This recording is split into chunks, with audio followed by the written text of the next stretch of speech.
Ponzi scheme का सबसे बड़ा फ्रॉड करने वाले बर्नी मैडॉफ की स्कीम ही ऐसी थी कि गरीब से गरीब और अमीर से अमीर लोग भी इसके झांसे में आ गए थे। Film director, Nobel award winner से लेकर टीचर्स, यहाँ तक कि मजदूरों को भी नहीं छोड़ा था। दुनिया के ठगी इंसान बर्नी मैडॉफ ने जब लोगों को ठगना शुरू किया तो उसने अमीर गरीब सभी को खूब लूटा। एक रिपोर्ट के अकॉर्डिंग उसने 136 देशों में 37,000 लोगों को अपना शिकार बनाया था। इसमें कई महान हस्तियां भी शामिल थी। बर्नी मैडॉफ की लिस्ट में नोबेल प्राइज विनर से लेकर एक्टर, एंकर, बिजनेसमैन, यहाँ तक कि आर्मी ऑफिसर्स भी शामिल थे। मैडॉफ ने $65 बिलियन का फ्रॉड किया था। कहते हैं ना कि बुरे काम का बुरा नतीजा। यही हाल बर्नी मैडॉफ के साथ भी हुआ। लग्जरी लाइफस्टाइल जीने वाले इस ठग की सच्चाई जब सामने आई तो इसके एक बेटे ने सुसाइड कर लिया और दूसरे बेटे की कैंसर से मौत हो गई और खुद जेल में रहम की भीख मांगते हुए मर गया। कौन था बर्नी मैडॉफ? इंडियन एक्सप्रेस के अकॉर्डिंग 1938 में न्यूयॉर्क में मैडॉफ का जन्म हुआ था। इसने पहली बार अपने भाई के साथ एक स्टॉक ब्रोकिंग फर्म शुरू की। मैडॉफ ने लाइफ गार्ड की जॉब करके जो पैसे कमाए थे उसने इन्हीं पैसों को इस फर्म में इन्वेस्ट किए थे। सन 1960 के आते आते मैडॉफ ने पेनी स्टॉक और छोटी कंपनियों के शेयर्स का बिजनेस करना स्टार्ट किया। ये वो कंपनियां थी जो मेन स्टॉक एक्सचेंज पे लिस्टेड नहीं थी। मैडॉफ इसमें जल्दी सक्सेस हो गया और लोगों से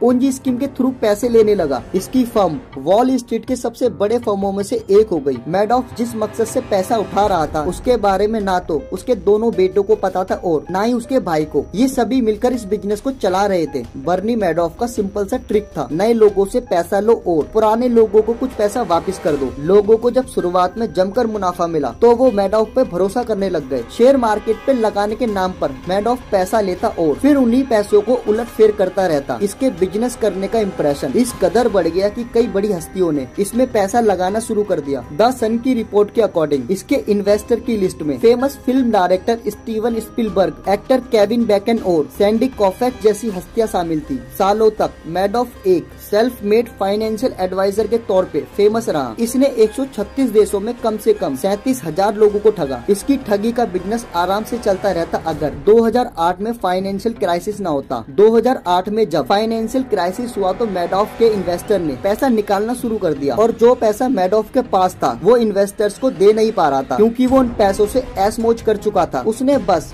कुछ पुराने इन्वेस्टर्स का ही पैसा दिया था, बाकी सब उसने अपनी लग्जरी लाइफ स्टाइल पर खर्च कर दिया। उस टाइम उसके पास अपना पर्सनल जेट था, आइलैंड था, कई लग्जरी घर थे। जब इन्वेस्टर्स का दबाव मैडॉफ पे बढ़ने लगा तो उसने अपने घोटालों की कहानी अपने बेटों और परिवार वालों को बताई। पहले तो बेटों को विश्वास नहीं हुआ, लेकिन जब सच्चाई से वो अवेयर हुए तो उन्होंने इस स्कैम के बारे में ऑफिसर्स को इन्फॉर्म किया। उसके बाद पुलिस ने उसे अरेस्ट कर लिया। मैडॉफ के फ्रॉड की लिस्ट में टीचर, किसान और मैकेनिक के साथ साथ मजदूर कैटेगरी के परिवार भी शामिल थे। इसके अलावा फ्लोरिडा के पाम बीच के अमीर इन्वेस्टर से भी उसने करोड़ों रुपए लिए थे। यही नहीं, चैरिटी और पेंशन फंड को भी उसने अपना ठगी का शिकार बनाया। इसने नोबेल शांति पुरस्कार विनर एली विसेल के पैसों को भी अपनी स्कीम के बहाने ले लिया था। कई महीनों तक मैडॉफ को उसके लग्जरी घर में ही लोगों की नजरों से छुपा कर रखा गया। उसके बाद उसे कोर्ट में पेश किया गया। सुनवाई के बाद मैडॉफ को 150 साल की सजा हुई। घर और इन्वेस्टमेंट के साथ उसकी पर्सनल प्रॉपर्टी को भी जब्त कर लिया गया। उसके भाई को भी 2012 में 10 साल की जेल की सजा सुनाई गई। 11 साल जेल की सजा काटने के बाद मैडॉफ ने अपनी बिगड़ती हेल्थ के चलते रिहाई की मांग की, जिस अपील को खारिज कर दिया गया। रिहाई खारिज होने के 1 साल बाद मैडॉफ की मौत